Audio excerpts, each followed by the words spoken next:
Chargesheet. या व्हिडिओमध्ये आपण पाहणार आहोत चार्जशीट म्हणजे नक्की काय, हे जे डॉक्युमेंट आहे यामध्ये नक्की काय काय समाविष्ट केलेलं असतं. मित्रांनो, जेव्हा कोणत्याही क्रिमिनल केसचं इन्व्हेस्टिगेशन ऑफिसर म्हणजेच जे चौकशी पोलीस अधिकारी असतात ते इन्व्हेस्टिगेशन पूर्ण करतात. पूर्ण केल्याच्या नंतर ते एक अंतिम अहवाल जो आहे, फायनल रिपोर्ट जो आहे तो मॅजिस्ट्रेट यांच्यासमोर सादर करतात आणि मग त्या अहवालाचा कॉग्निझन्स मॅजिस्ट्रेट घेतात आणि पुढील ट्रायल प्रोसीड करतात. म्हणजेच काय, चार्जशीट हे एक असं डॉक्युमेंट आहे किंवा असा रिपोर्ट आहे ज्याच्यामध्ये अनेक प्रकारचे डॉक्युमेंट्स, अनेक प्रकारचे स्टेटमेंट्स आणि अनेक प्रकारच्या एंटिटीज असतात.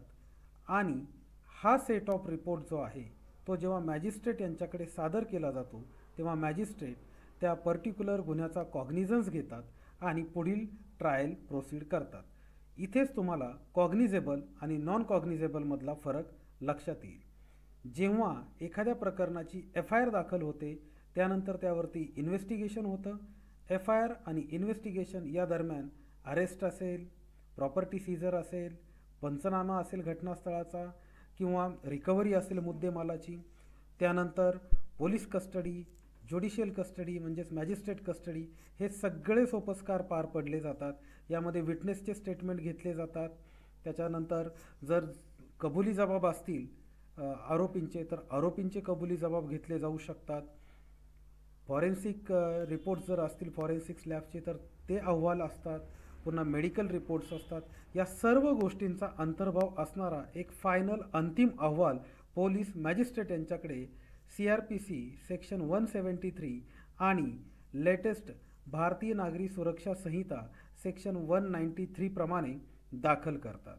जेव्हा असा अंतिम अहवाल मॅजिस्ट्रेट यांच्यापुढे दाखल केला जातो तेव्हा मॅजिस्ट्रेट त्याचा कॉग्निझन्स घेतात आणि म्हणून त्याला कॉग्निझेबल ऑफेन्सेस किंवा कॉग्निझेबल केस असं म्हटलं जातं. कॉग्निझेबल आणि नॉन कॉग्निझेबलमधला फरक लक्षात घेण्यासाठी हे चार्जशीट हे एक अतिशय महत्त्वाचं डॉक्युमेंट आहे. तर मग चला पाहूयात चार्जशीटमध्ये नक्की काय असतं. इथे तुम्हाला मी तुमच्यासमोर एक ग्राफिक्स फॉर्मॅटमध्ये नक्की जो चार्जशीट रिपोर्ट आहे, फायनल रिपोर्ट जो आहे त्यामध्ये काय काय असतं ते दाखवण्यासाठी इथे प्रायमा फेसी हे ग्राफिक्स तुमच्यासमोर ठेवलेलं आहे. यामध्ये केस डिटेल्स जर पाहायला गेलं तर कोणत्या पोलीस स्टेशनच्या अंतर्गत गुन्हा घडला, त्याचा FIR नंबर काय होता, तारीख काय होती, कोणते IPC सेक्शन होते. जनरली हा जो फायनल रिपोर्ट आहे हा फायनल रिपोर्ट एका फॉर्म 5A फॉर्मॅटमध्ये कवर करून दिला जातो आणि मग यामध्ये ही जी माहिती दिलेली आहे की बाबा कोणता जिल्हा, कोणतं पोलीस ठाणं, कोणतं वर्ष, FIR नंबर काय आहे, तारीख काय होती, फायनल रिपोर्ट जो आहे त्याचा क्रमांक काय आहे, त्यानंतर कोणत्या सेक्शन्सच्या अंतर्गत इथे गुन्हे दाखल करण्यात आलेले आहेत, एखादा आर्म्स ॲक्ट वगैरे असेल तर त्याचे कोणते सेक्शन्स तिथे लागलेले आहेत का, चार्जशीटचा जो दाखल केलेला जे चार्जशीटचा जो फायनल फॉर्म याला म्हटलं जातं, या फायनल फॉर्मचा नक्की प्रकार काय आहे, म्हणजे आरोपपत्र दाखल केलं गेलेलं आहे का, इज इट चार्जशीटेड, किंवा पुराव्याअभावी आरोपपत्र दाखल करू शकले नाहीत किंवा तपास लागला नाही, शोध लागला नाही किंवा असा गुन्हाच घडलेला नाही, या प्रकारचे जे रिमार्क्स असतात ते या फॉर्म 5A मध्ये दिले गेलेले असतात. तसेच इन्व्हेस्टिगेशन ऑफिसर यांचं नाव काय आहे, कंप्लेनंटचं नाव काय आहे आणि कंप्लेनंटचे वडील किंवा पती जर असतील तर त्यांचं नाव काय आहे, हे फॉर्म 5A मध्ये जनरली कव्हरिंग लेटर म्हणून दिलेलं असतं. त्यानंतर फॉर्म 5B मध्ये जे आहे ते आरोपी जे असतात त्या आरोपींच्या डिटेल्स यामध्ये दिलेले असतात. एकापेक्षा जास्त आरोपी जर असतील तर एकापेक्षा जास्त फॉर्म 5B एन्क्लोज करून त्यामध्ये तेवढ्या आरोपींच्या डिटेल्स दिलेल्या असतात. यामध्ये जे आरोपी आहेत त्या आरोपींचं नाव, व्हेरीफाय केलेलं आहे का नाही त्याचं ते स्टेटस, त्याच्या वडिलांचं नाव, त्याचं वय, त्याचं लिंग, त्याची राष्ट्रीयता, त्याचा पासपोर्ट नंबर असेल तर पासपोर्ट नंबर, पासपोर्ट इश्यू केल्याची तारीख, कुठून इश्यू केला त्याची तारीख, त्याचा धर्म, जात, ऑक्युपेशन, पत्ता, त्याचा काय प्रोव्हिजनल क्रिमिनल नंबर असेल तर तो, किंवा इतर जे काही डेट ऑफ अरेस्ट या संबंधीच्या ज्या डिटेल्स असतात आणि त्याच्यावरती लागलेले जे चार्जेस आहेत त्या चार्जेसच्या अंडर येणारे सेक्शन्स या सर्व गोष्टींचा फॉर्म 5B मध्ये अंतर्भाव करण्यात आलेला असतो. त्यानंतर आणखीन एक महत्त्वाचं डॉक्युमेंट यामध्ये सबमिट केलं जातं ते म्हणजे particulars of witness to be एक्झामाइन. ज्या ज्या विटनेसेसचे साक्षीदारांची पडताळणी केलेली आहे यामध्ये त्या साक्षीदारांची जी नावं आहेत त्यांचं नाव, त्यांचं जन्मवर्ष किंवा त्यांचं वय, त्यांचा व्यवसाय, त्यांचा पत्ता, त्यांना विटनेस म्हणून कोणत्या कॅपॅसिटीमध्ये पुरावा म्हणून त्यांना ग्राह्य धरण्यात येणार आहे. म्हणजे फिर्यादी असतील तर फिर्यादी, जर पंच म्हणून त्यांचं विटनेस स्टेटमेंट घेतलेलं असेल तर पंच, किंवा साक्षीदार विटनेसेस म्हणून जर घेतलेलं असेल तर विटनेसेस. म्हणजे अशा प्रकारांमध्ये त्या सर्व विटनेस, फिर्यादी आणि पंच यांचं लिस्ट केलेली असते आणि ही जी लिस्ट आहे ती फॉर्म डीच्या स्वरूपामध्ये चार्जशीटमध्ये एन्क्लोज करण्यात आलेली असते. आणि हा जो सर्व चार्जशीट आहे हा पोलीस निरीक्षक जे असतात त्या ठाण्याचे इन्चार्ज त्यांच्या अंतिम सहीनं आणि शिक्क्यानं जारी केला जातो. पुढे यामध्ये पोलीस स्टेशनचं प्रमाणपत्र देखील त्याला लावलेलं असतं. या प्रमाणपत्रामध्ये किती डॉक्युमेंट्स, किती फॉर्म यामध्ये भरलेले आहेत त्याची सर्व तपशीलवार माहिती दिलेली असते. म्हणजे खबर म्हणजेच FIR रिलेटेड डॉक्युमेंट दिलेला आहे तर त्याची पर्टिक्युलर्स त्यामध्ये दिलेले असतात. गुन्ह्याचा तपशील, पंचनामा, तपास टिपणं, अटक फॉर्म, मालमत्ता जप्ती असेल तर त्याचे जप्तीचे फॉर्म, दोषारोपपत्राचा जो अंतिम अहवाल आहे म्हणजे कन्क्लुजन फायनल ते, किंवा केस डायरीच्या ज्या डिटेल्स असतील तर केस डायरीचे पर्टिक्युलर्स देखील त्यामध्ये दिलेले असतात. मित्रांनो, यामध्ये 161चे स्टेटमेंट असतात, त्यानंतर फिर्यादीचे स्टेटमेंट्स असतात, पुरवणी जबाब असतात, FIR जी असते त्याची एक कॉपी देखील यामध्ये जोडलेली असते.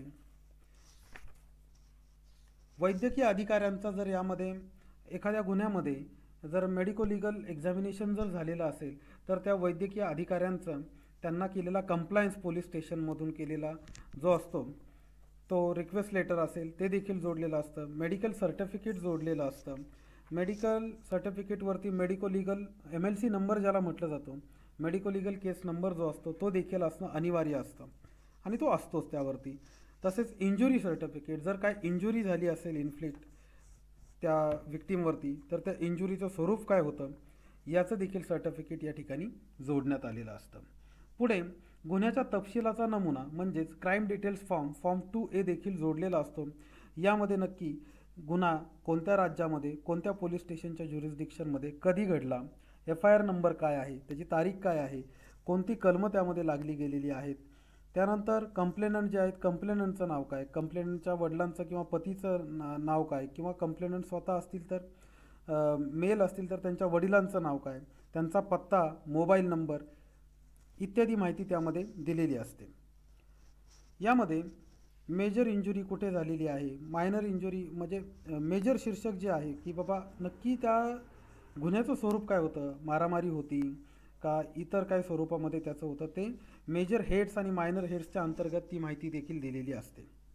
मेथड म्हणजे यामध्ये गुन्हा करत असताना कोणत्या पद्धतीनं तो गुन्हा झालेला आहे, म्हणजे काही हत्यार वापरून मारहाण झालेली आहे का, शिवीगाळ झालेली आहे का, इत्यादी जे काही प्रकार असतात त्यामध्ये त्याची माहिती दिलेली असते. बोलीभाषा याबद्दल देखील माहिती दिलेली असते.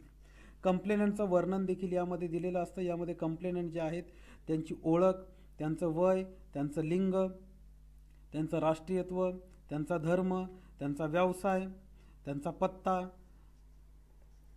त्यानंतर जर कंप्लेनंट जे आहे ते स्वतः जर त्यांना काही दुखापत झाली असेल तर दुखापतीचे जे प्रकार आहे तो प्रकार साधी दुखापत, गंभीर दुखापत अशा स्वरूपामध्ये तिथे दिलेलं असतं. मोटिव्ह ऑफ द क्राईम म्हणजे जो गुन्हा आहे तो गुन्ह्याचा जो हेतू आहे तो देखील इथे दिलेला असतो. पंचनामा असतो, पंचनाम्याचा रिपोर्ट, पंचनामा अटॅच केलेला असतो. पंचनामामध्ये घटनास्थळाची डायग्राम काढलेली असते, त्यामध्ये दशा आणि दिशा त्या पर्टिक्युलर घटनास्थळाच्या दिलेल्या असतात. गुन्हा कुठे झाला ह्याचं तिथे पॉईंट आऊट केलेलं असतं त्या नकाशावरती.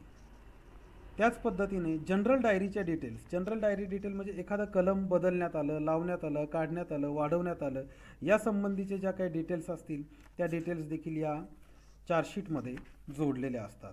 त्याबरोबर काही फोटोग्राफ्स वगैरे असतील, इलेक्ट्रॉनिक एव्हिडन्समधून जर फोटोग्राफ्स घेतलेले असतील तर 65B सर्टिफिकेट CRPC प्रमाणे किंवा BNSS प्रमाणे सेक्शन 63 सर्टिफिकेट देखील इथे इलेक्ट्रॉनिक एव्हिडन्सेससाठी लावलेलं असतं.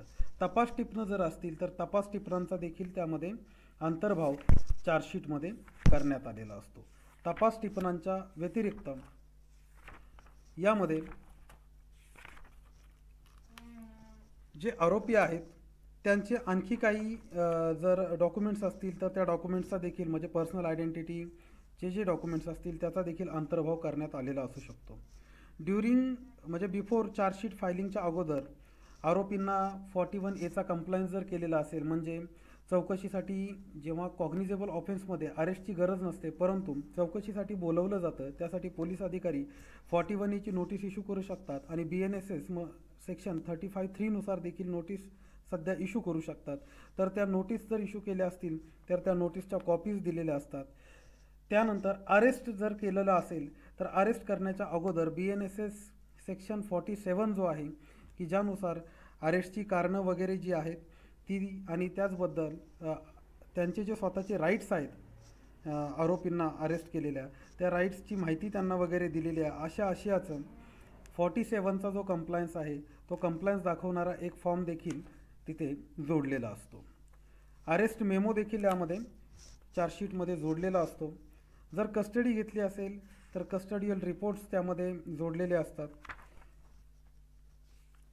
अशा प्रकारे चार्जशीट जी आहे हे एक फायनल रिपोर्ट ज्याला आपण म्हणूयात, अशा प्रकारचा फायनल रिपोर्ट CRPC 173 प्रमाणे आणि BNSS 193 प्रमाणे मॅजिस्ट्रेट यांच्यासमोर इन्व्हेस्टिगेशन ऑफिसर तपास पूर्ण झाल्यानंतर दाखल करतात आणि त्यानंतर मॅजिस्ट्रेट त्या गुन्ह्याचा कॉग्निझन्स घेतात आणि यालाच कॉग्निजेबल ऑफेन्स असं म्हटलं जातं.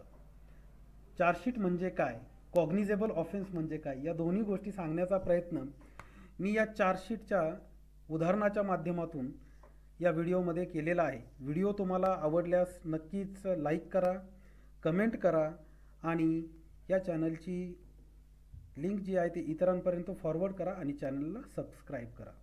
धन्यवाद मित्रांनो.